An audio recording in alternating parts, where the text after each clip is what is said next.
Chers compatriotes, je voudrais informer la population de notre province sur la question de l'air en rapport avec Corona 2019 qui défrait la chronique mondiale et nationale depuis un certain temps de séjour. En effet, depuis hier, le 29 mars 2020, la province du Sud Kivu a enregistré des cas testés positifs dans la ville de Bukavu.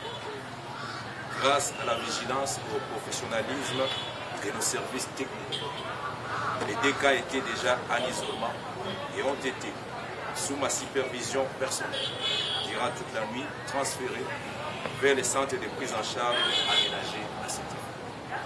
Toutefois, je demande à la population de rester vigilante et sereine, qu'elle ne panique pas, car un virus aussi dangereux que le coronavirus ne peut être vaincu par la paix, mais plutôt par la mise en pratique de mesures de prévention et la collaboration de nous tous, professionnels de santé, journalistes, communicateurs sociaux, responsables divers, des ONG locales, nationales et internationales, etc. La province a déjà pris les mesures de protection qui sont en train d'être renforcées pour épargner notre population qui risque une contamination à grande échelle. Je vous remercie en vous demandant d'ores et déjà de relayer les différentes communications sur la prévention et la lutte contre cette pandémie. Je suis disposé à répondre à vos questions. Je vous remercie. Merci, Excellence, Monsieur le Gouvernement. Monsieur le journaliste, nous faisons face à un problème de santé. Je ne pense pas qu'il est opportun de communiquer l'identité des personnes touchées. Mais je tiens à préciser que ces personnes ont été contaminées à l'extérieur. Donc il s'agit d'un cas de déportation. C'est-à-dire que c'est des personnes qui, à travers leurs fonctions, ont attrapé cette maladie. Et aussitôt arrivé, comme je l'ai dit dans les mots introductifs, nous les avons isolés. Et hier, personnellement, toute la nuit, nous avons fait un transfert sécurisé au centre de traitement. Donc, pour leur intimité, pour leur vie personnelle, je pense que ce n'est pas opportun de communiquer les noms des personnes, parce qu'il faut éviter la stigmatisation. Le plus important, c'est les mesures que nous avons prises pour faire face à cette pandémie. Moi, c'est Élisée Mouzali de Mamari. Qu'est-ce qui a été fait, monsieur le gouverneur, pour identifier d'autres contacts que ces personnes déjà déclarées positives ont eu? Et actuellement, qu'est-ce que la province possède en termes de matériel pour répondre à cette éventualité?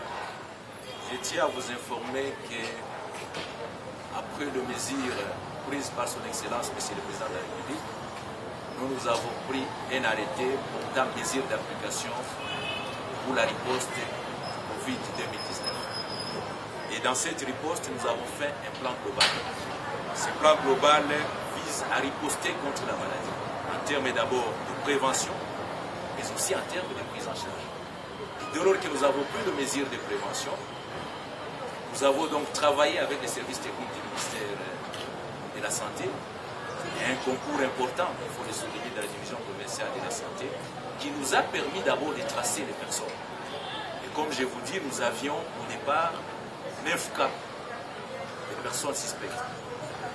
Et sur les 9 cas, nous avions fait le prélèvement. Les prélèvements ont été envoyés à Kinshasa. Il y a eu 7 cas négatifs. Et malheureusement, hier la nuit, le professeur Mouyembe nous a contactés pour dire que les 2 cas étaient positifs. Mais déjà, ils étaient en confinement pour éviter la propagation. Donc, ceux qui étaient en confinement, en principe, n'avaient pas de contact. Mais nous sommes sur ces dossiers où, comme ils collaborent aussi, ça, il faut les souligner. Les 2 personnes sont elles-mêmes conscientes qu'il faut collaborer pour leur propre santé, la santé de leur corps. C'est pour ça qu'ils ont refusé d'aller dans les résidences habituelles. Ils ont préféré aller dans des résidences confinées, ce qui réduit le nombre important de contacts. Je ne peux pas vous dire qu'il n'y a pas de contacts. Nous avons tracé ces contacts. Et toute personne qui a eu un contact avec les personnes en question sera lui aussi isolée. Et c'est une occasion pour nous d'interpeller tout le monde qu'il faut collaborer. c'est une maladie. Elle est mortelle, c'est vrai, mais elle est aussi guérissable. Vous êtes au courant des chiffres qui sont là. Pour notre pays, par exemple, nous avons connu des décès, mais nous avons aussi des personnes qui sont guéries de cette maladie. Donc voilà ce que je peux dire en ce qui concerne les contacts. C'est une priorité pour la province.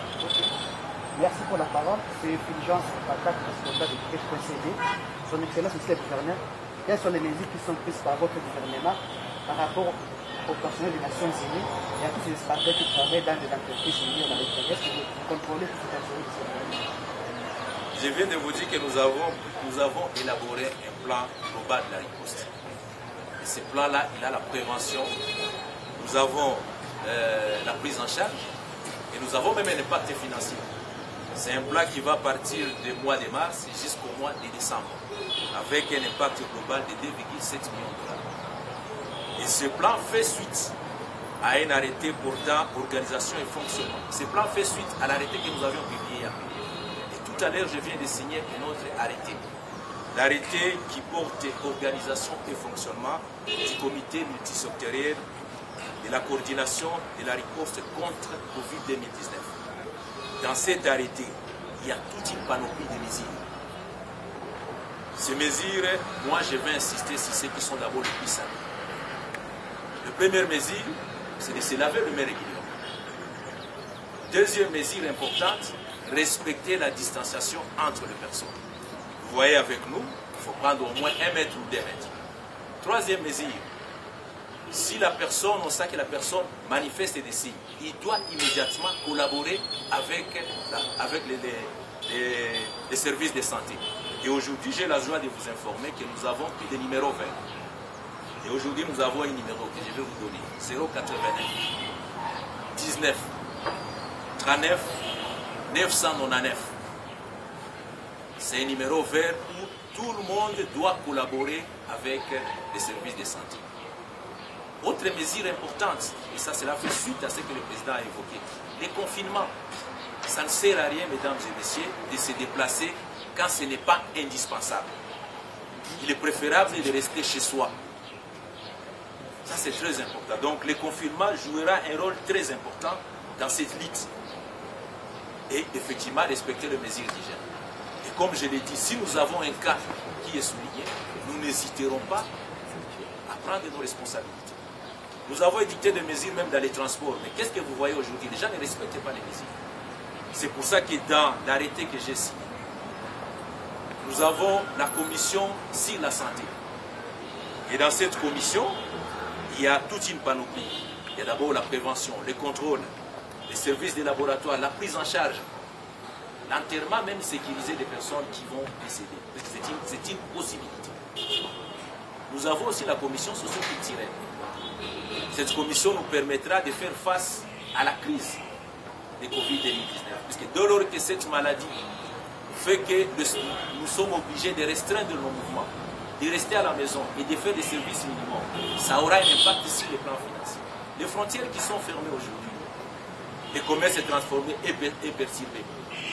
Donc face à cette crise, comme le président de la République l'a souligné, il y a un certain nombre de mesures, des allègements aussi qui vont être pris pour soutenir l'économie. Nous avons créé aussi une commission sur la sécurité. Parce que nous avons pris les décisions, les mesures pour que les personnes respectent, qui doivent respecter. Mais pour les faire respecter, nous avons notre police, nos services de sécurité qui travaillent jour et nuit. Et après une commission importante, une sous-commission, c'est sur la sensibilisation. Vous êtes sans ignorer qu'aujourd'hui, si nous tous nous prenons cette affaire au sérieux, comme je l'ai dit tout à l'heure, ce n'est pas une affaire seulement du gouvernement provincial ou du gouvernement central, du président de la République, c'est une affaire de nous tous. Nous allons nous battre. Et je crois que la fois passée, nous avons vaincu Ebola grâce à cette mobilisation. Voilà ce que je peux dire pour l'instant. Et je tiens aussi à souligner que dans ces commissions, nous avons aussi désigné les personnes qui vont animer ces commissions. Et ce sont des spécialistes en santé, des personnes de renom qui ont accepté d'apporter leur contribution. Pour ne pas les citer, le docteur Mukwege est avec nous, celui qui va présider la commission de la santé, qui sera bien sûr secondé par le ministre de la Santé. C'est pour vous dire qu'aujourd'hui, nous avons pris toute forme de mesures, tout état de mesures qui va nous permettre de faire face et de mener ces combats. Une autre question? Laisse-les poser des questions. Oui, moi c'est Prosper Safari. Je suis de la radio-télévision Salama, de Kamituga, territoire de Mwenga. La population vit dans la peur depuis l'arrivée à Kamituga de 3 personnes qui sont natifs de là et ils exercent des activités commerciales régulièrement. L'une est venue de Dubaï, l'autre de Kinshasa et l'autre de la Suisse. Maintenant, la population voudrait que ces gens-là soient mis en quarantaine. Mais ils sont en train de circuler sans être inquiétés. Je ne sais pas, vous avez quel message pour apaiser Le message est le même, ça veut dire ne tombons pas dans la panique. Mais nous n'allons pas aussi banaliser.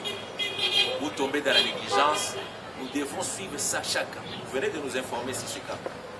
Et je vous ai dit que le comité multisectoriel de coordination de riposte contre le Covid-19, il est constitué ici au niveau de la province, donc au niveau de Bukavu, et il y aura des comités locaux dans chaque territoire. Et qui vont travailler comme nous sommes en train de travailler ici. Donc les cas que vous venez d'évoquer, nous allons prendre ces cas. Il ne faut pas tomber dans la stigmatisation. Ce n'est pas toute personne qui est partie à Kinshasa ou qui vient de l'étranger qui est malade. Parce qu'il faut éviter la désinformation. Et vous-même, vous l'avez suivi. Il y a des personnes qui se sont permis de dire que le gouverneur va être confiné. Pendant que le gouverneur qui est en face de vous, il est sain et sauf. Puisque moi-même, si je sens quelque chose, ou un collaborateur, ou un autre, nous avons ces devoirs de la personne lui-même s'auto-confine. Donc ne tombons pas dans la stigmatisation, observons le mesure. Il est hors de question aujourd'hui que les boîtes continuent à ouvrir. Que les gens s'amusent à ouvrir les portes dehors. Ils ferment les portes dehors, ils sont à l'intérieur. Dans les bus, nous avons mis des mesures. Les gens doivent observer. Et c'est ça où j'attends les mouvements citoyens. J'attends la société civile. J'attends les leaders, les leaders religieux. Nous tous, gouvernement, nous devons nous mobiliser dans ça. Et partout où vous serez, contribuez avec le gouvernement provincial pour que nous puissions mener ces combats. Donc on ne tombe pas dans la stigmatisation. Mais quand vous avez cette information, le ministre qui est là, nous allons vérifier cela de façon à sécuriser notre population. Parce que cette affaire nous concerne tous.